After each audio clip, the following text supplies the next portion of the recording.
First, March 10th, a routine visit to Israel's National Health Operations Center. This was the last time. Tariki 10 Werurwe mu ruzinduko rusanzwe yakoreye ku kigo cy'igihugu gishinzwe ibikorwa by'ubuzima muri Isiraheli nibwo bwa nyuma Benjamin Netanyahu yagaragaye mu ruhame. Nyuma yaho habayeho guceceka kudasanzwe ku ruhande rwa Minisitiri w'Intebe wa Isiraheli, umuntu usanzwe uzwiho kuvuga cyane no kwirata iby'ingabo za Isiraheli zigeraho mu ntambara zitandukanye. Kubura kwe mu ruhame mu buryo butunguranye kwateje ibihuha bikomeye ku mbuga nkoranyambaga. Ibihuha byatangiye gukwirakwira ku isi hose, bishobora no kugira ingaruka zikomeye mu karere ko mu burasirazuba bwo hagati. Ibyo bihuha byavugaga ko mu ntambara y'urusobe iri gukaza umurego hagati ya Isiraheli na Irani, Benjamin Netanyahu yaba yarishwe. Iyi nkuru yahise ikwirakwira cyane ku mbuga z'amakuru zifitanye isano n'ubutegetsi bwa Irani. Icyavugwaga cyane ni uko igitero cy'indege zitagira abapiloti cyangwa misile za Irani cyashoboye kurenga uburyo bwo kwirinda bwitwa Iron Dome, kigahita gikubita ku biro bya Netanyahu biri i Tel Aviv.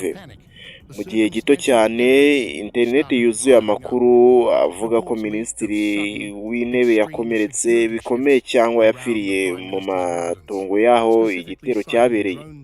Ibintu byarushijeho guteza ubwoba igihe hatangiye gusohoka amakuru avuga ko umutekano wakajijwe cyane hafi y'urugo rwa Minisitiri w'Intebe, cyane cyane bitewe n'iterabwoba ry'indege za drone.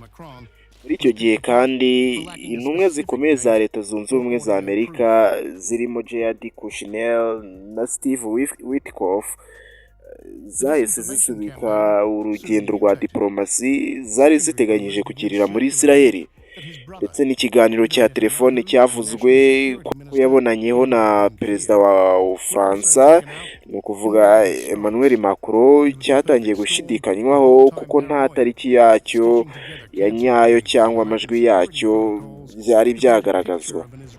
Nyuma yaho ibihuha byarushijeho gukwirakwira. Hatangiye kuvugwa kuri murumuna wa Netanyahu, Ido Netanyahu, ndetse na Minisitiri w'Umutekano w'igihugu Itamar Ben-Gvir, nabo ngo bishwe mu bitero bifitanye isano n'icyo gitero cy'i Tel Aviv cyagabwe na Irani. Ibi byose byahuriranye n'ibihe by'intambara n'ubwoba bwinshi, bigatuma abantu benshi batekereza ko leta ya Isiraheli iri kugerageza guhisha igitero gikomeye cyahitanye abayobozi bayo bakuru. Ariko ukuri ni uko ibi byose ni urugero rw'intambara yo mu mutwe cyangwa se psychological warfare. Aya makuru yose ni ibihuha bidafite ishingiro.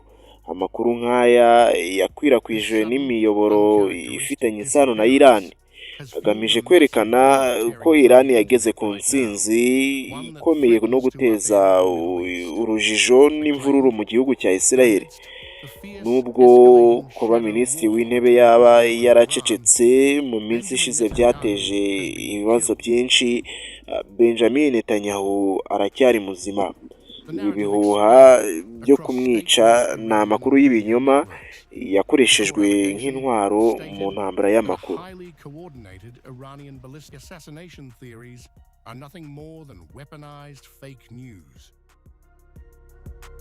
אנחנו ביום השביעי של מבצע שאגת הארי.